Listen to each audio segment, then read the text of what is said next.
Hello, hello, hello. If all is going according to plan and if technology is on our side tonight, then you are watching the live version of, I guess, the end of season one for Invisible Office Hours. And I am one of the hosts, Paul Jarvis, and you can see me if you're watching the video for this. And I'm your other host, Jason, SurfrApp, and this is interesting, right? I mean, we usually film like this when we're doing the podcast each week, so for us, I don't think it's going to be that much different, although we usually do it through Skype, not through Google Hangouts, so, but yeah, this will be fun. So this is the final episode of our first season, and I think for clarification, because so many people have asked, this is not the end of the show completely. This is the end of the first season. We just decided we would do a certain number of episodes, and then we would take a break for a while because we're both working on another project together, also other projects individual of each other, and then we'll come back when we feel the time is right. Exactly. And for those of you just listening, not watching, there's a lot of head nod. Well, I'm doing a lot of head nodding. So just assume that I'm nodding yes or no in agreement or in disagreement with what Jason's doing. Yeah, so this episode is going to be different. We don't have a specific topic like we normally come up with 10 minutes before we start recording. We actually have a bunch of questions that have come in through Invisible Office Hours listeners, our invisible fans, if you will, through our email list on invisibleofficehours.com, which will be the first place that we probably announce when our new season is coming. So that's a shameless plug to go sign up for our email updates. And then, we also had questions from our Twitter account, which is @IOH on Twitter. And if you're watching this or listening to this on SoundCloud or iTunes, download, rate, subscribe, all the important things you're supposed to do. Exactly. And really, we're just happy that you guys tuned in for the first season. And I don't know. I guess I have a question for you. We're going to start off with I'll ask the first question.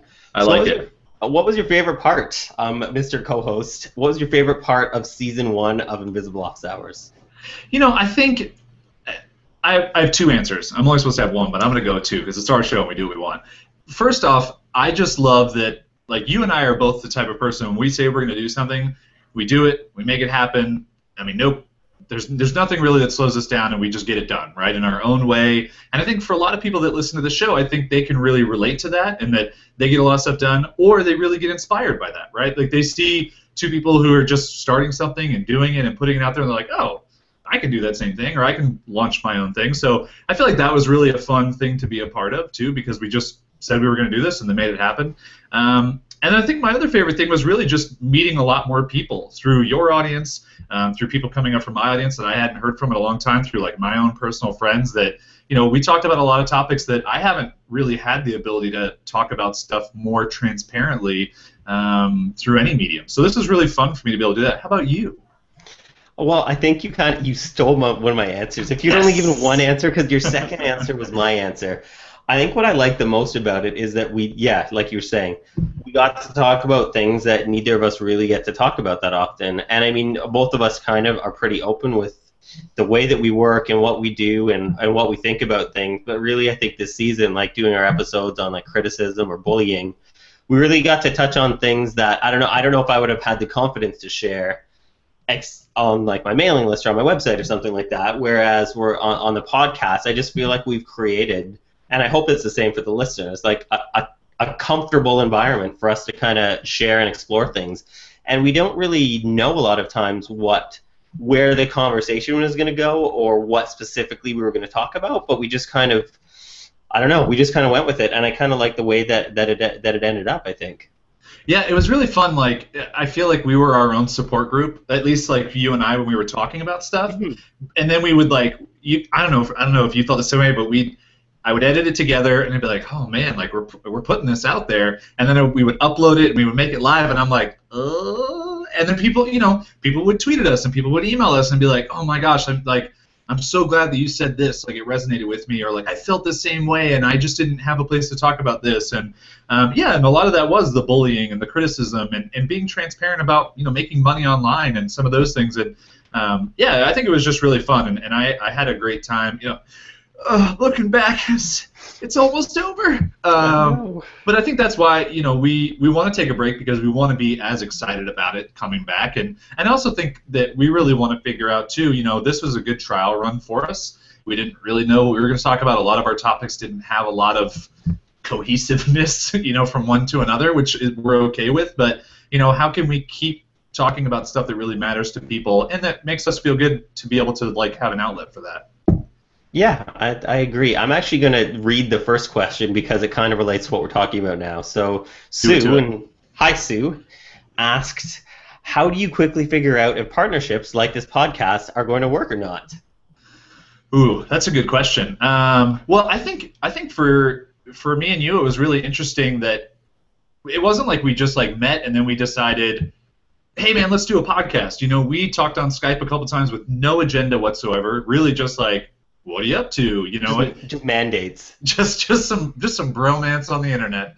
And we just started talking, and we realized that we had a lot of stuff in common. That we had a lot of the same thoughts about things, and even though we both come from extremely, well, not really different backgrounds, but from what it looks like online, very different backgrounds. We had a lot of the same kind of ideas and thoughts and stuff that we wanted to share. So I think that was a good way to kind of feel it out. And the other thing too, I think we were both really honest with each other, which is something that when you get into a partnership with somebody from the beginning, you just say hey, here's our expectations, here's the things we're going to do.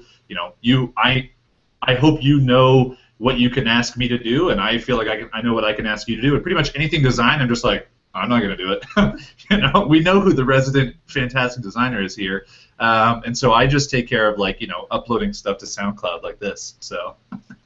Yeah, I think you brought up a good point. I think it's about, you don't jump into something with somebody, you don't jump right to marriage, right? You gotta test the waters first and see if there's a good fit. So I think if you had just approached me and said hey, let's do a podcast, it would have been well, I don't know this guy, but we started to talk, we started to see how our personalities jive together, and then kind of see what we were working on, and then it kind of went from there, and then we did the podcast, and then we started to build a writing course together. So I think it's just kind of like little toe dips in the water to start, and then seeing if there's, because a lot of times it's hard, especially for people that work for themselves. A lot of people like me work for themselves because they don't want to work with other people. Mm-hmm. So it's really hard to find a good partnership for other projects. But ultimately it makes it stronger. I don't think I would be able to do a podcast without a co-host like Jason. So I think it's hard to find people to work together to partner with, but when you do, it can ultimately make the thing a lot stronger.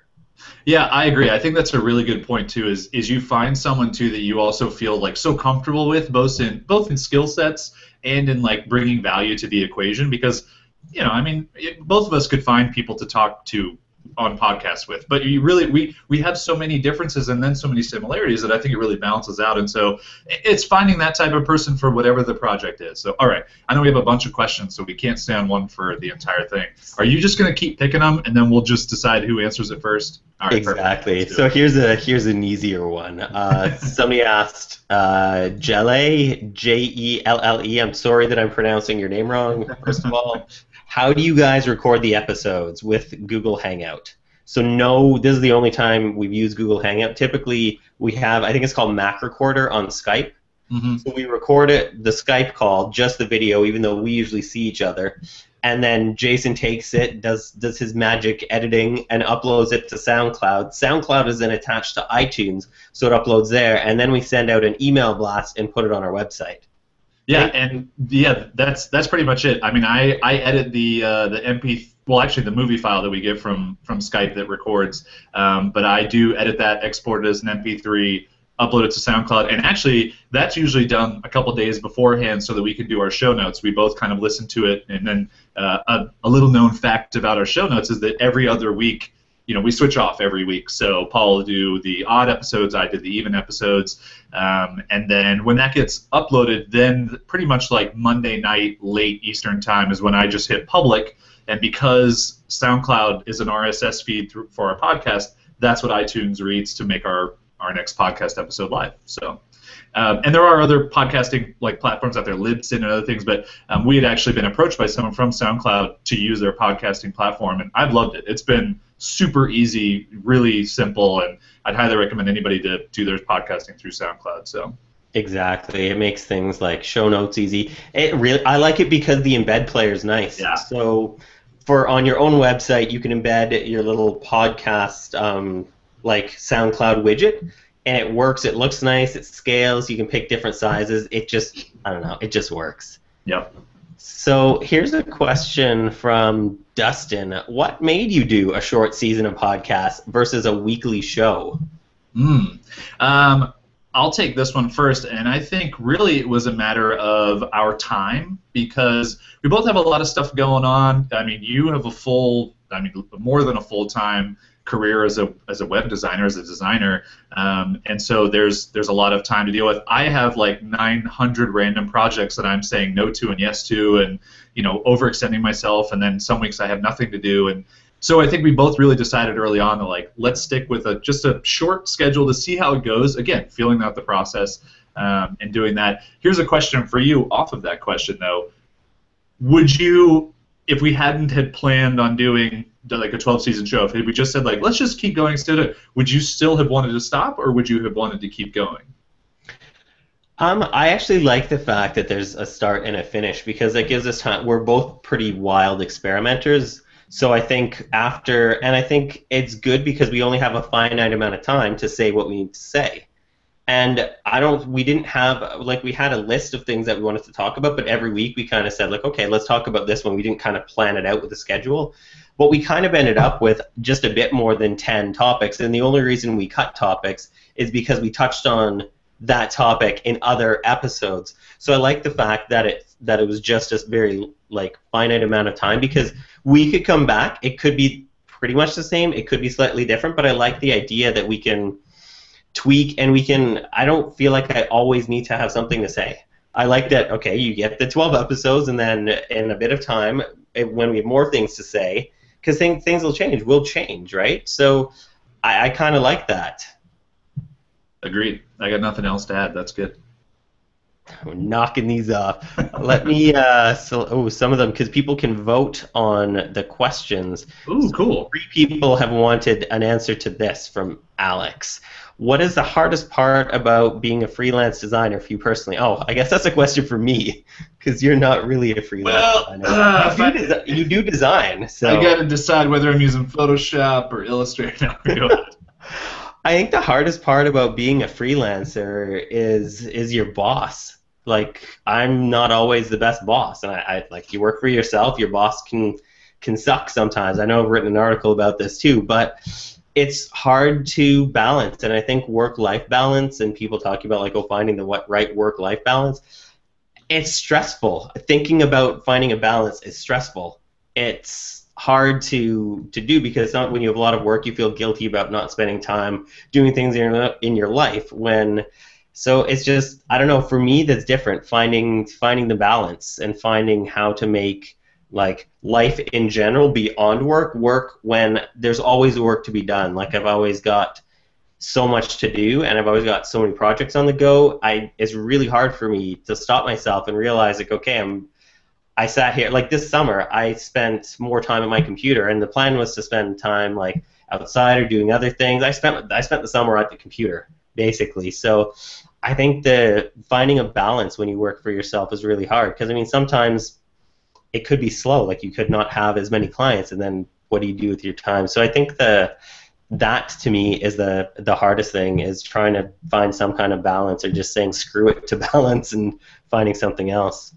Can I add something in here as a fellow freelancer? You work for yourself. Yeah. You work for yourself, so.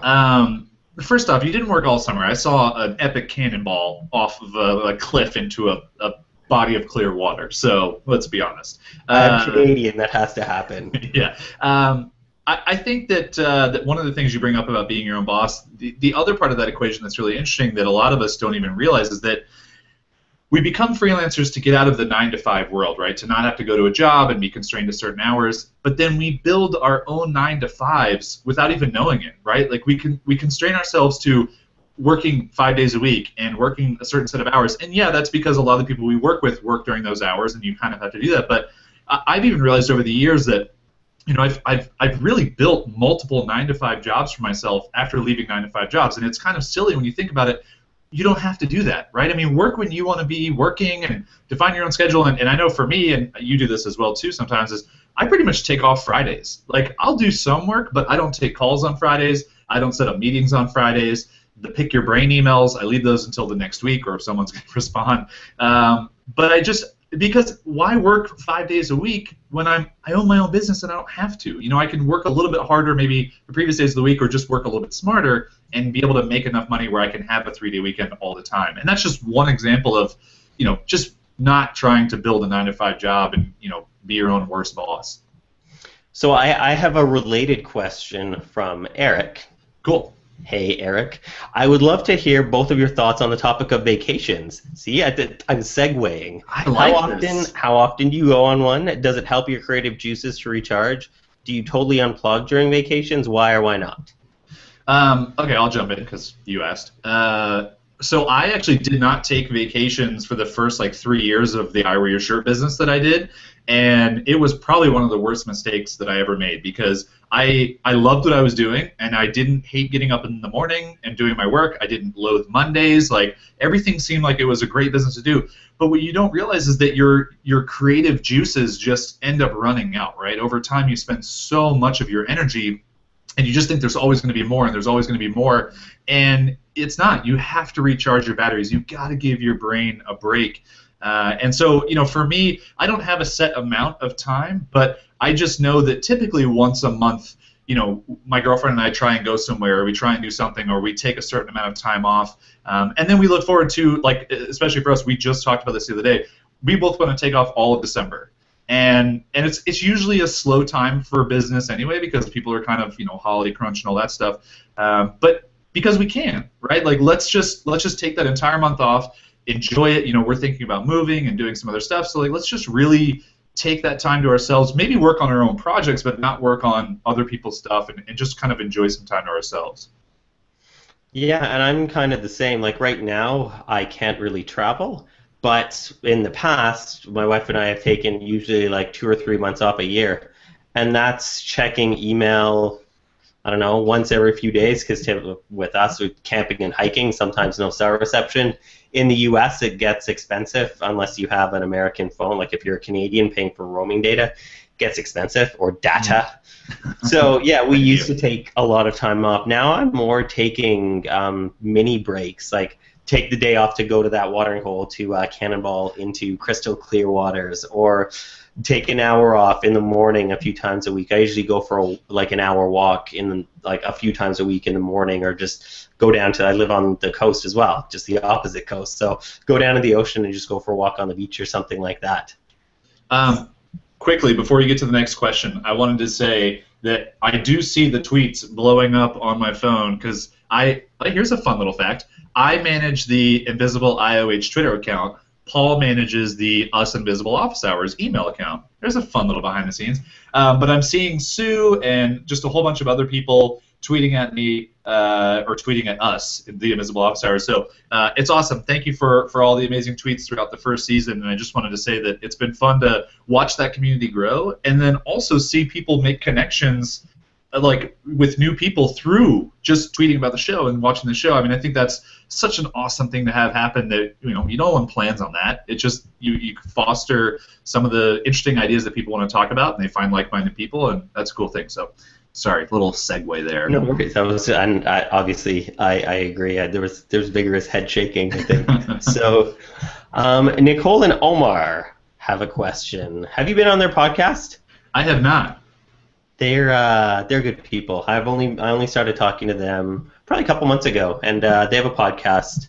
Cool. And it's pretty good as well. So they ask, what has been your biggest challenge podcasting? Ooh, you want to take this one? Do you have a challenge? Well, we didn't really know anything about podcasting. That was kind of the biggest challenge. We kind of learned as we were doing it, and obviously that's kind of scary, but I think sometimes, we could have spent months doing research or getting advice or reading blogs, or I don't know, stuff you usually do now when you're trying to learn something. And I don't think that doesn't really compare to first-hand experience of doing something. So I think we did a trial run. I seem to remember maybe not even recording it, but doing a test, talking back and forth about a topic. But I think that was the only thing we did, and then we kind of jumped into recording the first episode. Yeah, I mean, I think honestly our biggest challenge is going to be going forward is how do we how do we continue the podcast, right? I mean, I think that we've almost made it a little bit difficult for ourselves. We're ending this, and now people are going to go, all right, well, what is season 2 going to be like? And we obviously don't know that because we haven't really talked about it. But I think that's going to be a challenge is to make it. Cause we're full disclosure here. We both like to strive for good things and big things and doing things well, and we don't want to see the podcast, take a dip in viewership or in interaction or in quality of content. So I think that's going to be the biggest challenge, honestly, is how we make things bigger and better in season 2. More fireworks, more sound effects. I don't know. We can finally get those air quote sounds we've been budgeting for on Fiverr. Exactly. That extra $5. Just one more sponsor. Have it. So here's a question from Camille, and she asks 2 questions, but the first one's quick. Is there a recipe for vegan cheesecake? Yes, there is. Go to my website, pjrvs.com/EA. Download my cookbook for free. It is in the dessert section. And Jason, you guys have made the vegan cheesecake, so you can attest to its awesomeness. I give it 2 fist bumps and a pound. That's how good it is for me. It's not a thumbs up. It's not even 2 thumbs up. It's 2 fist pumps and a pound. That's how good it is. Yes. So the other question is how you guys capture, collect, and organize ideas. We use Google Docs. Yeah. It's free and it's easy.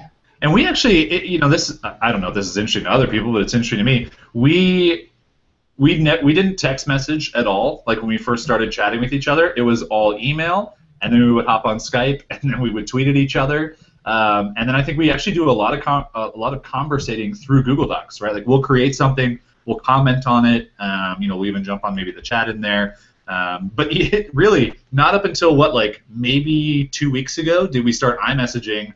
And I think it was more because we had a lot more stuff that was like time-sensitive scheduled things where we were recording for our course that we are building / have built, that we were like, hey, you ready to go? And it was much easier than sending emails and stuff. So yeah, we were recording daily at that point for the course, so it was just like, hey, you ready? Because we were recording basically whenever we both had free time in our schedules. But yeah, we've been mostly getting to know each other better through the podcast, which I think is actually really cool. That would actually probably be another one of my answers to the first question is what was your favorite part? Is that I feel like I've got to know you a bit better on the podcast. I'm just waiting to be invited over for a nice dinner of zoodles, and I have yet to get that invite. I want to let everybody know that when it comes, I will share it with everybody that's happened. The rats are personally delivering that, so it could be a little while. That's going to take quite a while. Rat mail. All right, who do we have next? Question from Dylan. How do you stay focused on your to-do list every day and reply to folks as questions come in? How do you stay on task and not get distracted? Ooh, if you want to answer that question first, I'll show a visual aid. Nice. So for me, it's doing one thing at a time because we all think that we're great multitaskers and we're all awful at multitasking. So if I'm answering emails, all I have open on my computer is my emails. If I'm tweeting, then all I have open is Twitter. If I'm not doing those things, I don't have those open. So my phone doesn't show when people tweet me or email me or anything. If I'm designing, then I only have Photoshop open. So I break my day into single tasks. And then I focus on one thing, 20, 30 minutes, get it done, move on to the next thing. And it seems like it would be slower because you're only doing one thing. If you can't be responsive to email or Twitter, but it feels like I get a lot more done because I only do one thing. Like I can log on to Twitter, rapid fire reply to 50 people, and be done in 5 minutes and jump off. Whereas if I was getting my tweets on my phone, then every time somebody tweeted me, I would lose focus for a second, and those seconds over time would add up.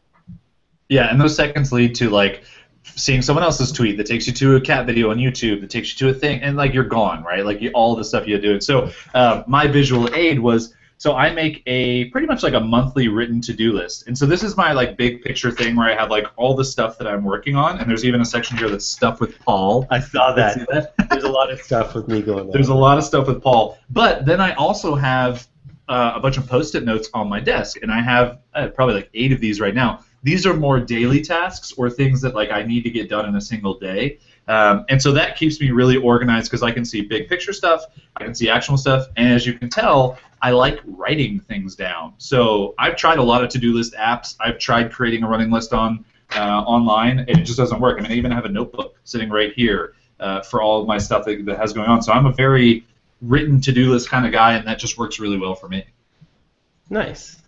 I actually have a project list as well. I type it out, but that has my big picture stuff. So there's actually kind of is a section like stuff with Jason because we have a bunch of stuff going on. But yeah, I have the big picture thing, and then I just keep track during the day. Cool. Question from Misty. If there is time, I'm reading it. There's time. There's time. How does somebody find an editor that jives with your own style? I'll let you handle this one. You are more well versed.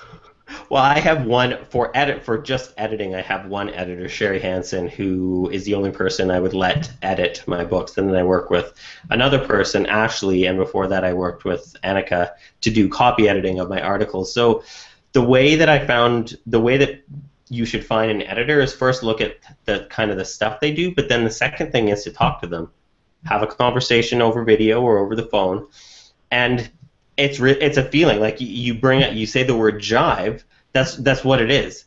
You have to trust your editor so much that you let them take part of the reins of your writing and of your book. So there has to be a big level of trust there. The next thing is that you really need to understand each other. So if you're having a conversation and you're kind of like, well, having to explain things a few times for them to understand it, they might not be the right editor. Obviously, they're the right editor if you can afford them and if they charge an amount that you feel comfortable paying. But as a lot of it comes down to the jive and the vibe. How did you find Sherry originally? Do you remember? Yeah, she was working, because she does a lot of web writing, she was working with a few of my clients in Vancouver, and we started to work together on those projects. Like the client would hire me and then say, hey, I'm working with this editor, Sherry.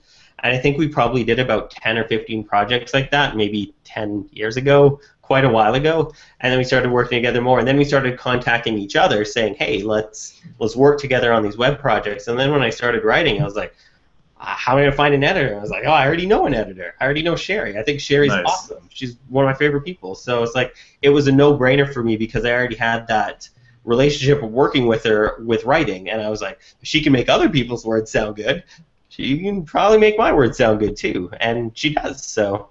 And I think that the point that you bring up, just a little bit of emphasis on this from another person who's had editorial experiences, most editors have the same qualifications and the same skill sets, right? They know the AP style guide or whatever, but it's having that connection. It's having that jive, like you said. It's having that, Lizzie, my editor, we joke about all the same things. We get the same humor. We can laugh, and then I can also feel really comfortable in giving her stuff that I wouldn't necessarily want to put out onto the internet or in a book, and she can say, all right, let's kind of tweak it and twist it this way so that everyone else can enjoy it, and it's not just something that you would enjoy. So I think that's important.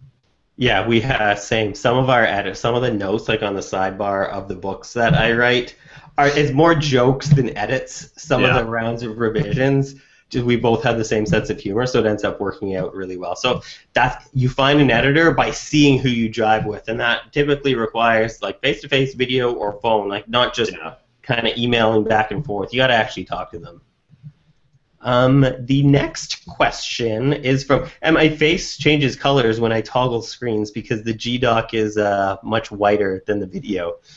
So Esteban asks, what would you consider to be a successful mailing list? My email list is small, under 200 subscribers. My average open rate is 56% and click rate is 12%. Are these stats good or bad? I email my list every other week. My emails are about content. I'm not trying to sell anything just yet. Sounds like a successful email list to me. I mean, you define your own metrics of success to your email list, and I think a really interesting thing for me is that I didn't have an email strategy at all. I just had here's a random email list that I am doing for the past couple years, and I have no thought or rhyme or reason to it, and it was a catch-all. I mean, there was nothing that really defined what it was, and even still, it's not 100% defined, but it's getting better. And I think the metrics of open rate and click-through rate are kind of misleading on a lot of things because both of us tend to write a lot of things that are very verbose that don't really have a call to action. So the click-through rate's low because intentionally there's nothing to click, right? You're writing a story about something. So I'll send out my last couple of emails I'm showing this intense behind-the-scenes process of building a business, and the click-through rate's 0.1%. But that's because there's nothing to click on. So, that's people clicking like the view in browser button at the very top, or like a random add this to your address book button, which no one clicks in email. So, I think from my perspective, your email list sounds like it's successful, but until you have like concrete goals that you want the email to drive, whether financially or for other things, then it's going to be easier for you to decide, okay, yeah, this email list is good for promoting my book or my thing. So that's where it changes. How will you answer that one, Paul? I think the same. Like it's successful. If it's successful, doesn't matter if it's 200. Like I would rather my list be small and like a good group of people who are interested in the things I write, who find value in the things that I write.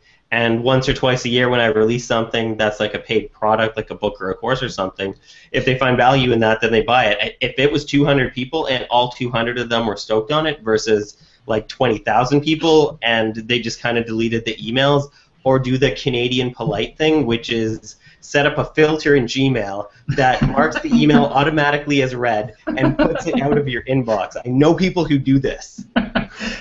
So just really quickly while we're on email, I took my list from over 20,000 emails and I whittled it down to about 4,000 people. And I think most internet marketers would gasp at that because they're like, oh, think of all the lead potential. And my thought was, I don't want an email list that has 5% open rate and that's it, right? I want an email list that has like 50% open rate and people really care about. And not that number of 50 was the important thing, but just I wanted more people to be interested. So I just selectively unsubscribed a lot of people who hadn't opened emails in like a year or whatever. And even still, like my current MailChimp, and I know you do this too, like we clean our list based on if people haven't opened like the last 20 emails, which is basically 6 months for us because we write one a week, then they get unsubscribed. And if they really wanted that content, they'll come back and get it. But most often than not, they don't, and you don't need them on your list.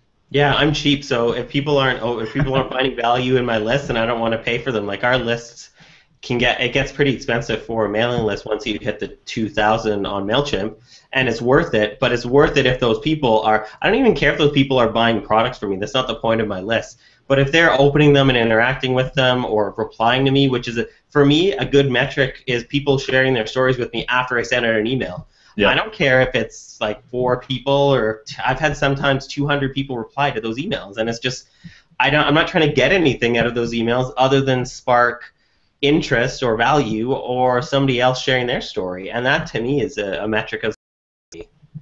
Agreed. Cool. I'm kind of switching back and forth between like the tangible stuff and the like. The kind of the stuff we talk about on the podcast too. So Sue, and I think we answered one of your questions already, but we like Sue, so we're going to answer a second question. Can you talk about copywriting issues? When should you start to worry about that during the creative process? When you get a cease and desist letter.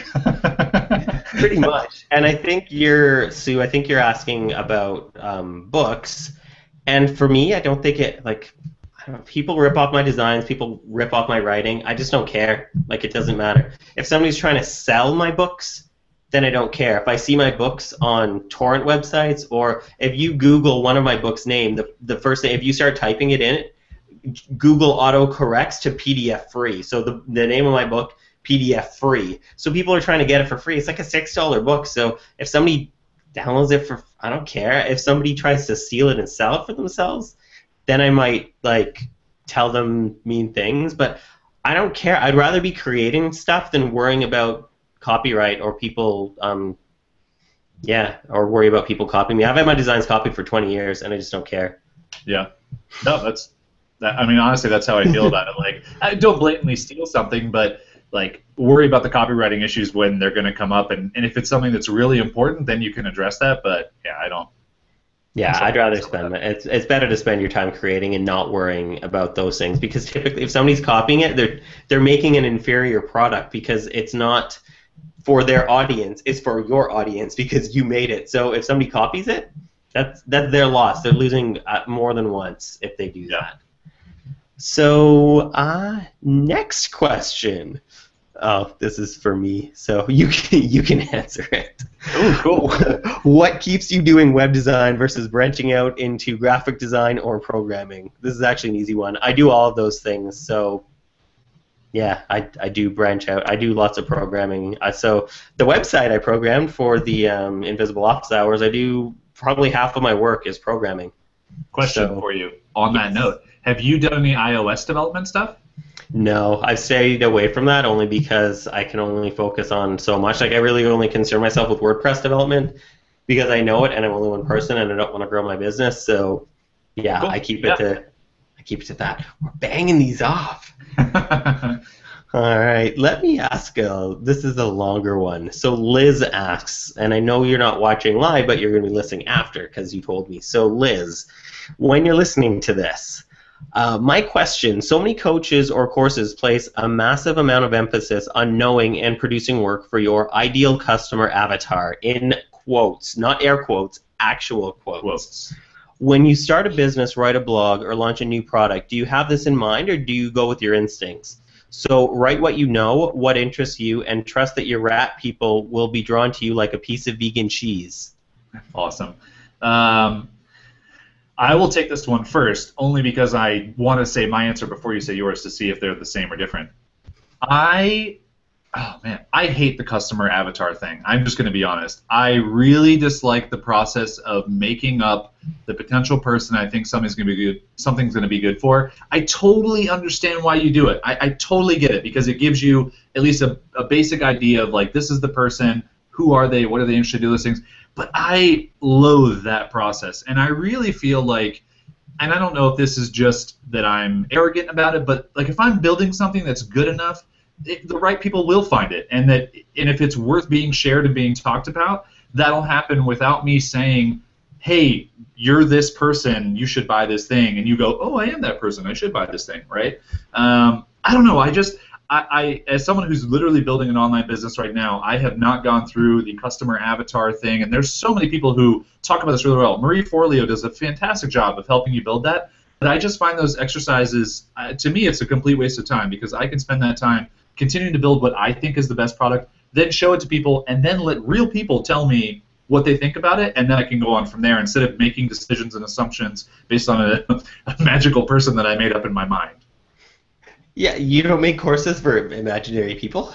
I think we're supposed to. I don't know. I mean, you know. What if they're invisible? I will say, though, there was a really good point of feedback from my friend Clay that when I was telling him about our book course, and I said, yeah, our book course is going to be called, Write Your Book or something like that, and he was like, well, don't you feel like it's a little broad? Like, anybody could write a book. And I was like, I had some pushback. He was like, well, what if you defined your customer a little bit more? And I was like, And he goes, no, what if it was just people who had started writing their book? Because really, isn't that what your course is about? Like, you've started the process. It's not really just starting from scratch.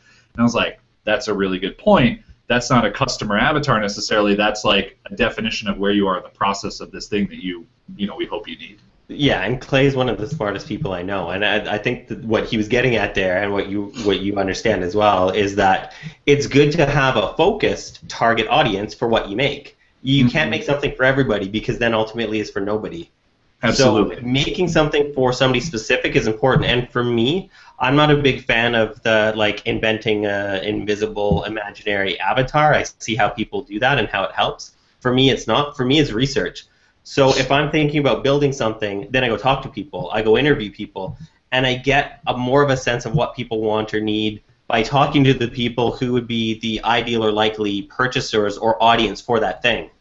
So I do a lot of research with people, but I don't end up building this is the amalgamation of all of that stuff. I go back and I just kind of look for commonality cues through that, and I see okay, what are the common pains or motivations?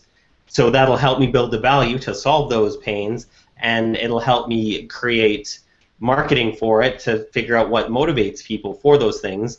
But yeah, I don't really do that either. I would rather just talk to the people who are the audience for it, or who I think the audience are for it, and test it there. And I think we're both fans of kind of starting small, showing people, getting feedback, iterating on it, and building from there. Like we both like to get stuff out the door quickly, and I mean, Justin Jackson talks about that a lot with his JDFI stuff, and his latest newsletter was a good one about the cold months, and he's Canadian, so it makes a lot of sense. I went out for coffee with a couple of my friends this morning. They were like, "Oh, you got Justin's email?" Like, it totally sounds like a Canadian email, because basically he's talking about the next few months are getting colder, especially here in Canada, and what can you make and launch by December 1st? Because after December 1st, the world stops paying attention to anything other than consumerism.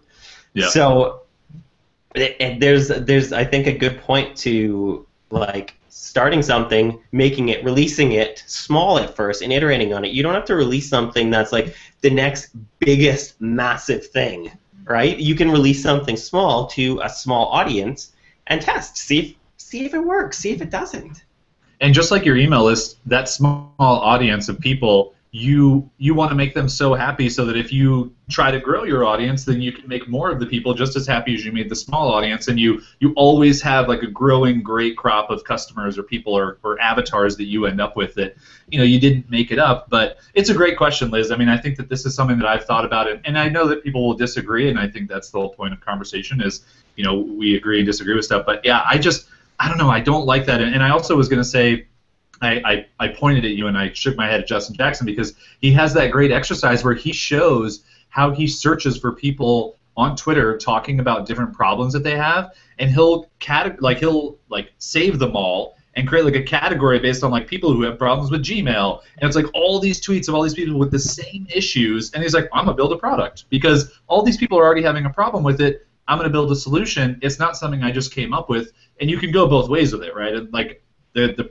course thing that I'm building right now is a course framework on how to build an online course, and it's not because I thought I wanted to build it. It's because I built an online course myself, and I didn't like any of the other tools that were out there. And I was like, well, there seems to be a gap here that I could fill by building my own thing, and we'll see. But I just think that those are two very interesting ways to go about it. Yeah. Alexa. So I feel like we're kind of like, okay, yeah, next. But I think well, we talked enough about those points, and this is live. And even when we record, we don't really like stop. I think the only times we've really stopped and started again with the recording is if there's been technical difficulties. Like we kind of just what you hear is so close to the original audio recording that and that's why sometimes there's like ums or pauses. Oh yeah. Sometimes we just need to get back into the flow, and I like the podcast like that. It doesn't have to be all slick and polished because I don't know. I'm not very slick and polished all the time. I'm not slick and polished either. And it's funny you bring that up. I mean, that's an interesting tidbit about our show too. Is the editing that goes on. I mean, there was in the first episode I thought about like making our volume levels the same and like getting the right thing. And I was like, I kind of like it that I'm a little lower and you're a little louder, and because we're different. Like I don't want us to sound exactly the same, so it's like a monotone thing. And yeah, we don't edit out. I mean, I go through and I listen to all the ums and ahs, and if there's anything that's like a really long one, I'll be like, I'll edit that one out. But it's really maybe one or two small audio edits per episode. That's it. I mean, not much at all. So what you see. And we're never tweaking the conversation at all either. No, it's just, never. And that's why there's tangents. That's why there's actually a lot of tangents. It's true. So shifting gears, I think, as Srinivas likes to say. Shifting gears. How do you overcome being a social media introvert? Finding value without feeling like it's an endless time suck. This one's for you. I'm not a social media introvert, so. Yeah, and it's funny because people are always like, I can't believe that you associate more with being an introvert, even though I think labels are for jars, and I wrote about that in my last post about introverts. But I like to basically schedule, and like I was saying about the productivity thing, the same applies. Like if I spent all day on social media, I'd be so tired. If I spent hours on social media, I'd be too tired to do my work. So I go on social media, I'll answer all the questions, because that's basically what I'm doing now on social media, is just answering questions from people, and then I'll log off, and then I'll leave it alone for a little bit. So I think that, and then the other thing is that you can kind of set your own schedule with that. Like if you want to check social media once a day, do it. There's no rules. It's like it doesn't matter. If you want to be on it all day, then do that. If you want to have notifications show up, it's your call. And the other thing is that you don't have to be on all platforms at all times, answering people at all the time. Like I don't have a Facebook account. I don't have a LinkedIn account. I don't care. I've talked to people on Twitter and Instagram, and that's about it. And for me, that works. Those are the platforms I feel the most comfortable on. So that's where I like to interact with people, and that's where people know that they can find me. You also don't need social media. Like, I mean, we both live it, and I built a business on it, but there's also a point too where you just realize, like, you don't have to be on these things, and if they're not bringing you value, that's a lens that you should look at through. And we've talked about this on many episodes. And our friend Joshua Fields Milburn, if that thing is not bringing you value, then don't waste your time on it, right? Like, go do other stuff where you can be producing things that make you money or make you really happy or doing whatever. Don't just sit on these platforms because you think you need to be there because everyone else is there. So that's that. Okay. So, what are your favorite podcasts other than your own? Because I think Dyson, I'm sorry, I don't know how to pronounce your name. Apologies, but I always, like, if somebody's like, what's your favorite book? I'm like, one of my own. What's your favorite podcast? My own. Because I wouldn't put these things out into, and it's egotistical, yes, but also I wouldn't put these things out into the world unless I believed in them, unless I was, like, actually stoked about them. So, other than our own, I like James Altucher's podcast because you kind of never know what you're going to get. Like, I listened to, on your recommendation, I listened to him talk to our friend Noah Kagan. I was just like, I did not know where that interview was going to go. Because, like, sometimes James talks about money and finance. Sometimes he talks about, like, life and fear. And so it's just, it's like a box of chocolates for him, and it's really good. So that's one of the main ones I listen to. Chris Brogan's podcast as well. I think it's called Owner now. It was called something else. Now it's called Owner. He gets people like, because he's Chris Brogan, he gets people like Stephen Pressfield on his podcast, and I'm just like, whoa, that is cool. I'm going to answer that question with a visual aid from my podcasting app on my phone. I have James Altucher. I have our podcast, which truthfully I don't even really listen to. I just have it there to make sure that it updates. And the 10-Minute Podcast, which is with 3 comedians, Will Sasso, Chris D'Elia, and Brian the Kid Callen, which is just a really funny, like, crazy podcast. But I don't listen to a lot of podcasts, and I think that honestly comes down to the same reason why I don't have Twitter open all day or I don't have Facebook open all day, because I'm really trying to focus on doing work and not being distracted by things. And years ago, I would have had them all open, and I would have been listening constantly. But like you said at the very beginning of this, like, none of us are really actually that good at multitasking. We just think we are, right? So, I mean, we both mentioned James's show, and I'm actually going to be, I think my episode's going to air sometime the next week or two. I did an interview with him, so I'm excited to see what everyone thinks of that, because he's a very interesting dude, like you said. Cool. I have a question from. I'm sorry, I'm awful at pronouncing names. Like, I'm just gonna go with Amy. I'm gonna go with Amy. It starts with AME. I'm sorry if we butcher your name. Let's go with Amy. Exactly. And see, this is the power of Google Docs. Jason can see me highlighting stuff on Google Docs, so he knows the name I'm highlighting. Call you Amy. I apologize if that's not the name if that's not a nickname you like. I really want a tattoo on my forearm. I'm worried about a professional environment. When you have time, can you write about that experience? No, we're going to talk about it right now. I'm not an artist, so it's even harder, I think. Let's show our knuckles real quick. I don't know anything about tattoos. I don't think I'm qualified to answer this one. I could actually use it. The power of Google Hangouts is I could draw tattoos on your fingers. Oh, very fun. But basically, it kind of relates to the editor question and answer. Is obviously you need to find somebody who has a good portfolio and that you're really comfortable with. The other thing is you need to jive with them. A lot of tattoo artists are dicks, and I can say that. I'm friends with tattoo artists. A lot of them give this, like, I'm too cool for everyone vibe. And if you're not feeling comfortable, do not get a tattoo. If you're not feeling comfortable with a tattoo artist, do not get them to put something on your body.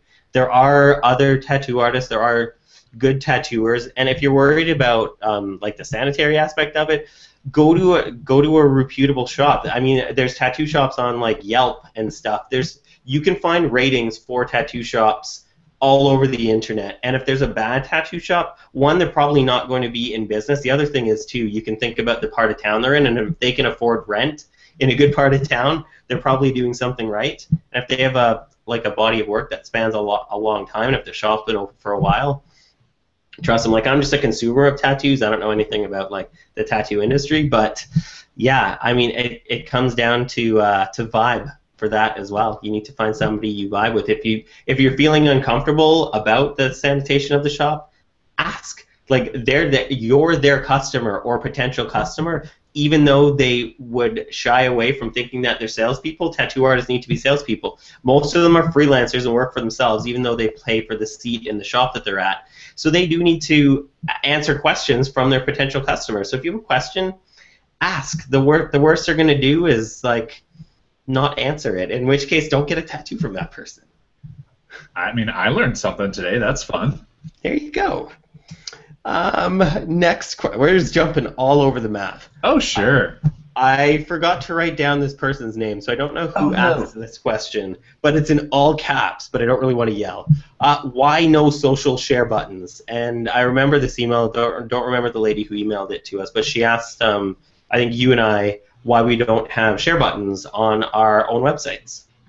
So this is interesting. So I've gone up and down. So this is where we talk a lot about experimental trying stuff. I'm back on share buttons only recently with Noah Kagan's Sumo Me product, which introduced the share thing. But I will say that since moving my blog over to a new theme and adding some share buttons to it, I just wanted to see if people are still using those, because I removed comments and it gets almost no use whatsoever. Now, caveat there is that my content that I'm writing on my blog hasn't been focused much recently around a certain topic, so I don't even know if people are primed to say this is worth sharing more than they just read it and go, oh, this is interesting, and then they move on.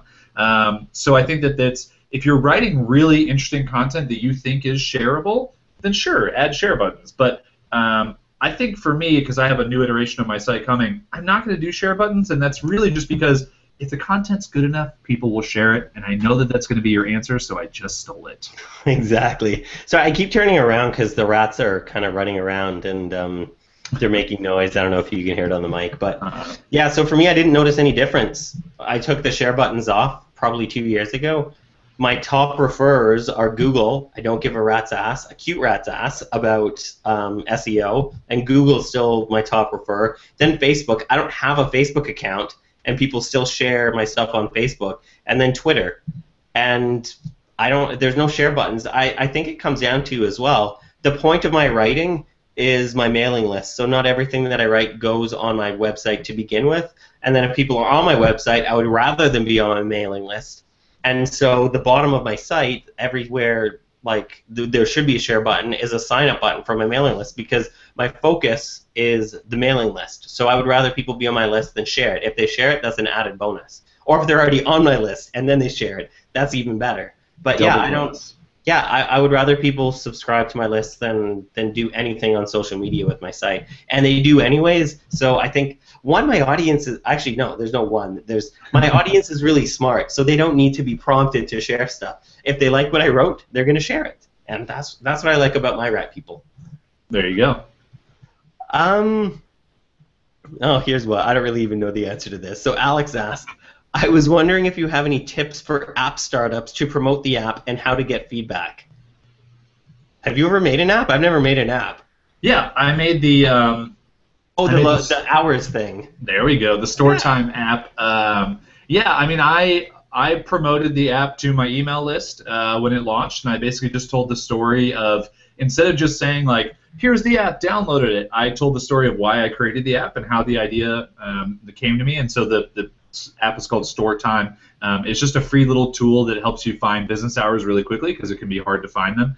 I created it because it was a problem that I wanted to solve, and so then I just put it out there on my mailing list, and I put it out there on Twitter, and I reached out to a couple friends who I was like, hey, download this app. If it's cool, share it. If it's not, then give me some feedback. And you know, there was no pressure for anybody to ever do that stuff. And I think that if your app, again, this is a good segue from our previous topic. If the app is good enough and people want to talk about it, hopefully they'll do some of the marketing for you. And yeah, you do have to get it out there in the beginning. It's a chicken and the egg thing, but you know, build an email list for it, build a landing page, get people excited about it. If it's solving a specific problem, drive people there before it launches, and then kind of do the email sequencing that we talk about a lot and stuff. Is send one a week before, send one on the launch day, send one a week after, and just keep promoting it over time. It's like anything else. An app doesn't get marketed differently than any other product.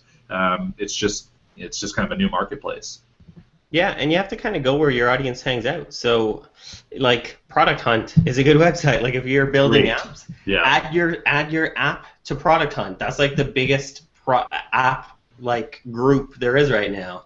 Pro tip there: before you add it yourself, because you don't have any social clout. You don't have any social clout. That's not even a Canadian word. So yeah, what was that? You don't have any social clout on. I lost my train of thought with this cloak word. On Product Hunt, reach out to the founder of it, Ryan Hoover, and share it with him first, and see if he wants to share it. He has a lot more influence. That'll get a lot more people to download it. So little tricks of the trade there. Yeah, exactly. And Ryan's a good guy. He is. Yeah.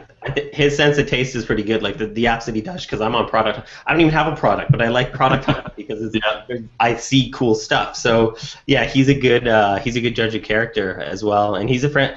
He's a nice guy. Like, he's a friendly guy, and he talks to so many people on Twitter, and he doesn't have to. And yeah, I think that's pretty good. I feel like that's a good answer. Even though, yeah, we're not like you probably don't consider yourself an app, like a iPhone app guy. Although you do have a new app coming out. But yeah, so I think that's the best. I think let's do one more. We've been about an hour, which is longer than. Let's go rapid fire on some short ones, and then we'll go. So let's just look down the list on Google Plus here, because I think most of these are pretty quick. Let's just rip these off quickly, and then we'll do one longer one. Okay. So let's go starting with Dustin up here. Dustin, I don't see that. Oh, wait. Oh, Dustin, have you seen any movies in the theater lately?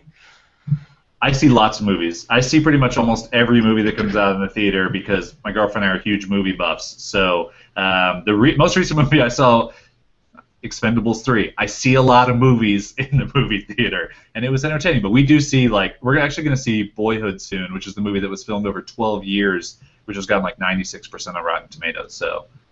Nice. I think the last movie I saw in the theater was Rise of Planet of the Apes. In the summer, that's the best air conditioning you're going to get if you don't have air conditioning at home. So I saw Rise of Planet of the Apes. I thought it was pretty good. Next question. More than a question. Jason, I saw you have 2 plugins for sharing on jasonsadler.com. They are mixing. Sergio, I did see that for some reason the other one came back, so thank you for letting me know that it's still there. I did send them an email earlier this morning, so I will follow up on that. Thank you, sir. Cool. Whoa. What's Ryan's contact or website? So that's producthunt.co, right. producthunt.co, and Ryan Hoover is his name. You can find him pretty easily, Z. Yeah, Google Ryan Hoover. He'll be the first person that comes up. What is the best place to get an honest critique of a website creation? Designer News on Layer Vault. That's the best place. News.layervault.com. Are you a Dribble fan?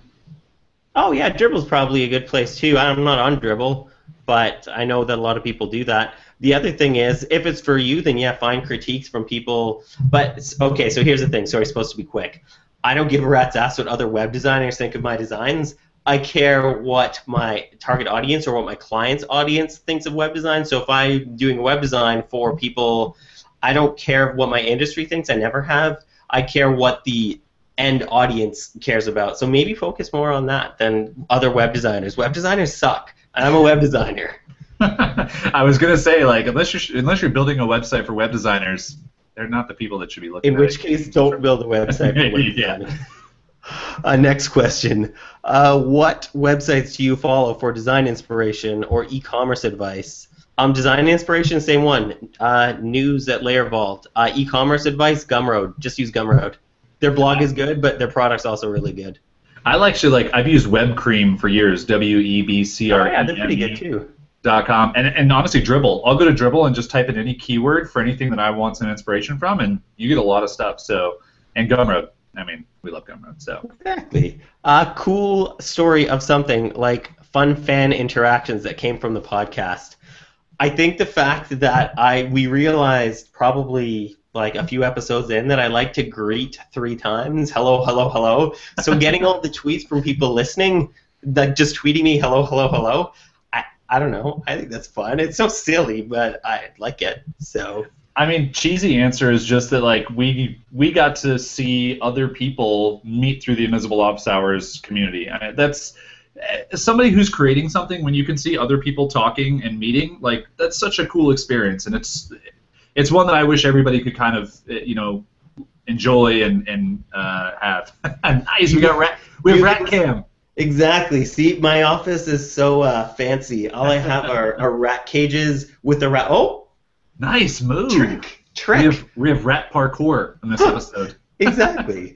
So, part of the point of this episode was to kind of show where we do our podcast. Jason's got his fancy, nice wooden wall back there, which I'm always jealous of, and then I've got rats kind of running around in my office on purpose. All right, Patrick, we'll give you the buzzer beater only because I'm a basketball player and I love buzzer beater stuff. How'd you decide on the name involved with your digital presence, i.e. domain names, social media handles, etc.? I Wear Your Shirt was the name that I created for a business, and it was really easy to remember, and it was the perfect length of characters for like every social website out there, so I was able to grab it, and I didn't have to fight off someone's name. So. Yeah, for me, currently it's my name just because I feel like my brand is always just going to be me for like the web stuff or like writing books or writing anything. So I use my name. Before that, I was using the name because my company, I'm incorporated, and I needed a corporate name. So my company name is 230, which I don't even really use anymore, but I was trying to fit, this is like 98 or 99, I was trying to find a .com when you could still actually get .coms for names you liked. It wasn't like .co or .io or something. So I typed in the time instead of whatever name I was trying to think of because it was late at night, or it was 2:30 in the morning, and that's how I was like, good enough. I think sometimes if you're gonna get held up on a name, pick anything. Like I don't even remember Invisible Office Hours. I think you came up with, and we batted around a couple ideas. We're like, okay, let's spend 5 minutes on this, figure something out, and move on. Yeah, so a lot of times, go ahead. Oh, I was just going to say, a lot of times it's good to just, the name matters, but it doesn't matter so much that it should stall what you're doing. Google, Zappos, like, think of the ridiculous names of companies that are super successful. It doesn't matter what the name is, just make a great product. But I will say, I'm going to have an interesting blog post in about a month when I relaunch my personal brand, and my name is actually going to change everywhere. So that's going to be a fun journey because I mean, luckily I picked something I think no one has anywhere, but that's going to be a fun one to kind of follow along. Changing your name in the digital age. Nice. I will look forward to that blogcast as I am a subscriber to your newsletter. Ooh, hey. All right, one last one to finish this off, and then we'll give our goodbye for a while. What am I at? Pre-tiers. What do you want to go with here? We have a couple left in this Google Doc. The Google Doc. Well, that was the one we just answered. Is there a specific hobby or skill you've always wanted to pursue in your free time, and why? Ooh, this is a good thing. So when I was younger, I wanted to be a comic book artist, and then only recently have I gotten really back into Calvin and Hobbes and Bill Watterson's work, and I watched the documentary Dear Mr. Watterson, and I don't know, I kind of want to just get back into messing with cartooning and just drawing some stuff. And my girlfriend always bothers me because I'm a decent artist, but I don't ever draw, and it's just because it doesn't make me happy to do it. But I think through reading Calvin and Hobbes again, I kind of want to I just have this urge to try and do that. So I might, if you see some random doodles on the internet from me, now you'll know why. Nice. For me, it's just doing more photography. I do a bit of photography now, but I'm just kind of a schlep with a camera. But I always enjoy it. I always find myself, and it's a good measure of a hobby, right? I lose track of time when I'm taking photos. Except caveat today, there was in our backyard, and because we live in Canada, we live in the middle of nowhere. There was a deer literally 2 feet from my office window, and my wife Lisa was like, "Oh look, there's a deer!" So the first thing I did was run and grab my camera. The window was open, and it makes a noise. So as I was adjusting the zoom lens and I started making noise, the deer was like, "What? Paparazzi?" I ran off. So I need to get better at silent photography. Paul Parazzi. Oh, bad puns to end the show. All right, guys. It's been, it's been a fun season. I've been really, it's amazing that it's come and gone this quickly, as all things do when you have fun. But, hey, one last shout-out, by the way, to all those listening either live or on the actual podcast. Less Accounting stepped up. out of nowhere just decided to sponsor our podcast. They didn't care about numbers. They didn't care about anything that we had with our podcast. They liked us. They liked the show content. So big shout out to them. InvisibleOfficeHours.com/less. Give them some love. Really, really awesome company. We just love them. We hate accounting, and we love them, so it's a good fit for us. They also let us promote them in whatever way, and this is why I wanted. This is why I was like, it was an easy yes to let them sponsor the show. They're like, you guys are creative. Have at it. That's why there's like references to Star Wars and Jar Jar Binks and Less Accounting. There's Mr. T photos of us like talking about Less Accounting. It's just they let us do our thing with their brand, so I appreciate that. And I appreciate you guys. I appreciate everybody that's listened to the show. And we didn't know what was going to happen going into this, and you guys made this a good time. You guys made this worth doing, I think. I mean, with this many questions at a Q&A episode at the end of a 12-episode season, I think that's a huge measure of success for us in that we don't care necessarily about the views or the downloads or any of those things. But if we can ask one last time before we come back with Season 2, whenever that is, go to InvisibleOfficeHours.com, sign up for our email list to find out when we are coming back. And if you're on iTunes, rate, subscribe, download. Those things help our show and will help probably bring us back quicker when we have a lot more people just waiting. We want more rep people. It's been awesome, Paul. Thank you so much for doing this podcast with me. Thanks, buddy. I've enjoyed this as well. And we are signing off. So this is the end of Season 1. We hope you both enjoyed we hope you all enjoyed the show. Just the two of you, the two listeners. We both enjoyed the show. Everybody else, we hope you enjoyed too. Take care. Thank you again. Goodbye.